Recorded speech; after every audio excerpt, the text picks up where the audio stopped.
Hi friends, welcome to the channel Deepak sir. Friends, जैसा कि हम अपना ऑब्जेक्टिव सेशन कंटिन्यू किए हैं, हम चैप्टर नंबर 4 पे पहुंच चुके हैं। चैप्टर का नाम है सप्लाई एनालिसिस। तो फ्रेंड्स, हम सप्लाई एनालिसिस के जो इंपॉर्टेंट ऑब्जेक्टिव है वो करने जा रहे हैं। तो आइए फ्रेंड्स, अब स्टार्ट करते हैं सप्लाई एनालिसिस के ऑब्जेक्टिव। तो फ्रेंड, पहले मैं बता दूं सप्लाई का मतलब क्या होता है। फ्रेंड, सप्लाई का मतलब होता है कि जो सेलर है वह अपने प्रोडक्ट को ऑफर करेगा किसी भी प्राइस पे, एक पर्टिकुलर प्राइस होगा, उसको हम बोलते हैं सप्लाई। तो supply is a quantity of commodity which the seller offer for the sale at any particular price during a given period of time. कोई समय में एक पर्टिकुलर प्राइस पे मैं ऑफर करता हूँ, तो उसे हम लोग क्या बोलते हैं फ्रेंड? सप्लाई बोलते हैं। Supply refers to the quantity quantity of a commodity offer for sale by seller at any particular price during a given period of time। अभी हम पढ़ते हैं फ्रेंड स्टॉक और सप्लाई। फ्रेंड, बहुत ही ज्यादा ऑब्जेक्ट इंपॉर्टेंट है स्टॉक और supply, distinguish between के लिए भी और ऑब्जेक्टिव के लिए भी। तो फ्रेंड, मैं कुछ डिस्टिंग्विश बिटवीन का पॉइंट बताता हूँ, आप उसको ऑब्जेक्टिव से भी रिलेट कर सकते हो।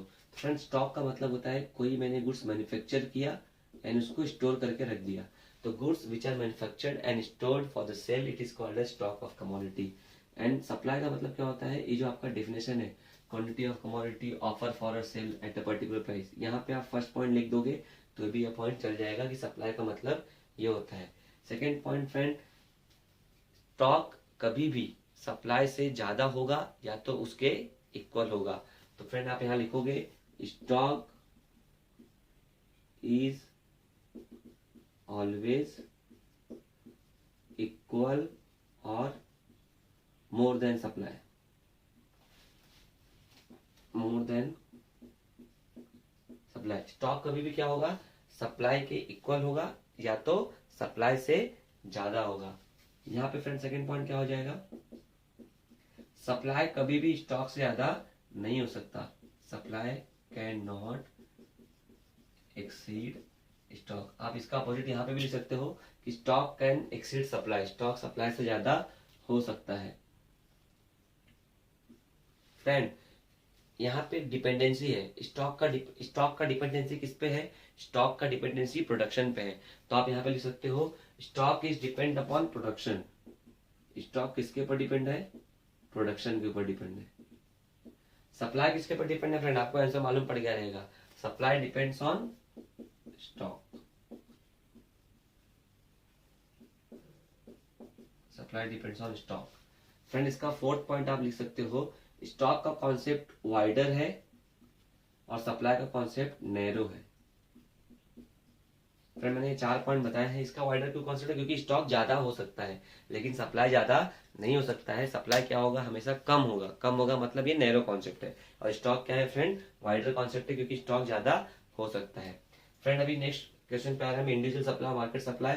जब कोई एक अकेला सेलर सेल करेगा तो उसे हम बोलेंगे इंडिविजुअल सप्लाई। और पूरे मार्केट के लोग सेलर, अगर मार्केट के सेलर सेल करेंगे तो उसे हम क्या बोलेंगे? Market supply. Friend, law of supply में अगर हम थोड़ा सा समराइज करें तो when price of commodity is high, supply is high, and when price of commodity is less, supply is also less. Friend, याद रखना, जब कभी भी आप सप्लाई चैप्टर पढ़ रहे हो तो आप अपने आप को सेलर समझेंगे। तो एग्जाम में एक क्वेश्चन पूछता है कि law of supply refers to dash, consumer, seller, ऐसे बहुत सारे 4 ऑप्शन दे देंगे। तो आपको आंसर क्या लिखना है फ्रेंड? वहां पे सेलर लिखना है, क्योंकि जो लॉ ऑफ सप्लाई बनाया गया है वो किसको देखते हुए बनाया गया है? सप्लायर को देख के बनाया गया है, सेलर को देख के बनाया गया है। फ्रेंड, अभी कुछ टर्म्स हैं जो कि कॉस्ट और रिवेन्यू का टर्म्स बोलते हैं। ये पूछा जाने वाला ये बहुत ही पूछा जाने वाला ये क्वेश्चन है, जिसको हम बोलते हैं total cost, total fix cost, total variable cost, average cost, total revenue and average revenue. Friend, इसको मैं एक एक करके एक्सप्लेन करने वाला हूँ। शॉर्ट में मैं एक्सप्लेन करूंगा फ्रेंड। ये सबके लिए जो कॉस्ट और रिवेन्यू है इसके लिए मैं अलग से एक वीडियो बना रहा हूँ। जैसे वो वीडियो बन जाएगा मैं आपको अपलोड करके बता दूंगा। फिलहाल हमें ऑब्जेक्टिव में है तो हम इसको शॉर्ट में मैं बताने की कोशिश करूंगा। फ्रेंड, टोटल कॉस्ट का मतलब क्या होता है? जब कोई कंपनी कोई भी गुड्स बनाने के लिए पूरा खर्चा करती है उसे हम टोटल कॉस्ट करते हैं। तो टोटल कॉस्ट इन प्रोडक्शन, जो भी कॉस्ट प्रोडक्शन में लगेगा उसे हम टोटल कॉस्ट बोलते हैं। टोटल कॉस्ट ऑफ प्रोडक्शन यानी ए टू जेड खर्चा आपने जोड़ दिया, उसको हम क्या बोलेंगे? टोटल कॉस्ट बोलेंगे। फ्रेंड, टोटल फिक्स कॉस्ट क्या होता है? टोटल वेरिएबल कॉस्ट क्या होता है? फ्रेंड, जनरली कंपनीज क्या करती हैं? 2 तरीके के खर्चे करते हैं, एक होता है फिक्स कॉस्ट और एक होता है वेरिएबल कॉस्ट। एक सिंपल टर्म में समझाऊं, मेरा एक खुद का क्लासेस है तो मैं रेंट पे करता हूँ।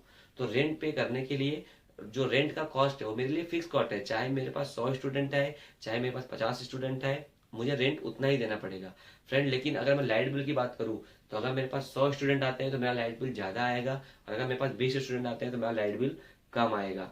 तो जो लाइट बिल का कॉस्ट है वो मेरा वेरिएबल कॉस्ट हो गया, बट जो मेरा रेंट का कॉस्ट हो मेरा फिक्स कॉस्ट हो गया। तो याद रखना फ्रेंड, फिक्स कॉस्ट कभी भी फैक्टर सॉरी प्रोडक्शन के साथ चेंज नहीं होता है, प्रोडक्शन के साथ चेंज नहीं होता है। यानी प्रोडक्शन आप कितना भी कर दो, आप बोलोगे कि higher the production higher the fix cost, नहीं, ऐसा नहीं होगा। कितना भी प्रोडक्शन होने दो, कॉस्ट क्या रहने वाला है, फिक्स कॉस्ट हमेशा सेम रहेगा, नाम ही है उसका फिक्स्ड, कभी भी चेंज होने वाला नहीं है। अब फिक्स कॉस्ट बोलते हैं किसको है, ऐसा कॉस्ट जो फिक्स फैक्टर पे करे उसको हम फिक्स कॉस्ट बोलते हैं, simple definition. Total variable cost, ऐसा कॉस्ट जो हम वेरिएबल फैक्टर पे करें उसको हम क्या बोलेंगे, variable cost. Friend, variable cost क्या होता है, वेरिएबल कॉस्ट प्रोडक्शन के साथ चेंज होता है, variable cost changes as per production. यानी जितना ज्यादा प्रोडक्शन होगा उतना ज्यादा वेरिएबल कॉस्ट होगा, जितना कम प्रोडक्शन होगा उतना कम वेरिएबल कॉस्ट होगा। मैंने आपको इलेक्ट्रिसिटी का एग्जांपल दे दिया क्लास के लिए। एवरेज कॉस्ट क्या होता है फ्रेंड, कभी भी फ्रेंड अगर एवरेज दे देना तो ये बहुत ही सिंपल होता है, जिस वर्ड के आगे एवरेज लिखा रहेगा उस एवरेज को कट करके वहां पर लिख देने का टोटल, और उसको क्यू से डिवाइड कर देगा। फ्रेंड देखिए कैसे, अगर मैं इसका फॉर्मूला लिखूंगा तो average cost is equal to क्या हो जाएगा, total cost divide by quantity. Cost की जगह मैंने कॉस्ट लिखा, एवरेज को कट किया, मैंने एवरेज की जगह लिखा टोटल और डिवाइड बाय क्वांटिटी कर दिया। ये तो एक ट्रिक था फ्रेंड, लेकिन आप इसको लिखोगे average cost is a cost per unit. Friend exam में पूछता है कि अगर मुझे एक यूनिट का कॉस्ट निकालते हैं तो उसको हम क्या बोलते हैं, तो उसको हम फ्रेंड एवरेज कॉस्ट बोलते हैं। Total revenue, total revenue friend क्या होगा, सपोज मैंने 10 रुपीज का 15 पेन सेल किया, तो मेरी टोटल रेवेन्यू कितनी होगी फ्रेंड 150। तो क्या आपने इसको ऐड करके लाया 150, नहीं फ्रेंड, जो आपने जो रेवेन्यू जनरेट किया, जो आपने ये रेवेन्यू कैलकुलेट किया कि 10 रुपीज का पेन मैंने 15 पेन सेल किया तो 150 रुपीज मैंने कमाया, तो टोटल मैंने क्या किया, मल्टीप्लीकेशन किया। तो total revenue is a product या तो multiplication, is a multiplication of price and quantity. तो आप बोल सकते हो P इंटू क्यू इसका फॉर्मूला हो सकता है। तो टोटल रेवेन्यू का फॉर्मूला क्या होता है friend, price of commodity and quantity of commodity. Average revenue friend, फिर से यहाँ पे एवरेज आ गया, तो क्या करने का, एवरेज क्या करने का हमें, average revenue is equal to, मैंने आपको बात जो लिखा है वो लिख देने का, इंटू डिवाइड बाय क्यू कर देने का। सॉरी फ्रेंड, अभी यहाँ पे क्या लिखा हुआ है एवरेज, तो हम यहाँ क्या लिख देंगे टोटल। अभी यहाँ पे एवरेज रेवेन्यू लिखा है तो आप लिखोगे average revenue is revenue per unit. Average revenue क्या होता है फ्रेंड, एक यूनिट का रेवेन्यू होता है। तो बहुत ही सिंपल कॉन्सेप्ट है फ्रेंड। अभी टोटल कॉस्ट का फॉर्मूला लिख सकते हो TFC प्लस TBC। आप फिक्स कॉस्ट और वेरिएबल कॉस्ट को जोड़ दो तो आपका टोटल कॉस्ट निकल जाएगा। सिमिलरली अगर आप टोटल फिक्स कॉस्ट का फॉर्मूला निकालना चाहोगे आप निकाल सकते हो TFC is equal to TC minus TBC, यानी पूरे में से वेरिएबल कॉस्ट को निकाल दो तो फिक्स बच जाएगा। सिमिलरली आप लिख सकते हो TBC is equal to TC minus TFC। Fix total में से फिक्स निकालो तो वेरिएबल निकल जाएगा, और टोटल में से वेरिएबल निकालो तो फिक्स निकल जाएगा। तो बहुत ही सिंपल टर्म दिया फ्रेंड। अभी हम इसको पढ़ते हैं मार्जिनल कॉस्ट और marginal revenue. Friend marginal cost क्या होता है मैं आपको सिंपल शब्दों में समझाता हूँ। फ्रेंड अगर मैंने 10 यूनिट प्रोडक्शन किया है और उसका कॉस्ट 10 रुपीज गया है, जब मैं 11वां यूनिट प्रोड्यूस करूंगा तो मेरे को जो खर्चा आएगा एडिशनल 1 रुपीज आएगा, तो मेरा खर्चा कितना हो गया 11 रुपीज। तो जो 1 रुपीज एडिशनल आया है ना वही मेरा मार्जिनल कॉस्ट है। तो marginal cost is a additional cost, ये आपको याद रखना पड़ेगा। तो आप जब इसका डेफिनेशन लिखोगे या तो कहीं पे एडिशनल वर्ड लिखा रहेगा तो आप एकदम सिंपल समझ लेना कि when there is a additional production of commodity then there is a additional cost. जब कभी भी एडिशनल प्रोडक्शन होगा तो वहां पे एडिशनल कॉस्ट भी होगा, and that additional cost is treated as a marginal cost. और उसी हम लोग एडिशनल कॉस्ट को क्या बोलते हैं, मार्जिनल कॉस्ट बोलते हैं। तो जो भी हमने एडिशनल प्रोडक्शन किया है, एडिशनल प्रोडक्शन किया है हमने, उसके लिए अगर कोई एडिशनल कॉस्ट बेयर हुआ है तो उसे हम बोलते हैं marginal cost. Friend marginal cost का फॉर्मूला होता है MCN is equal to TCN minus TCN minus 1।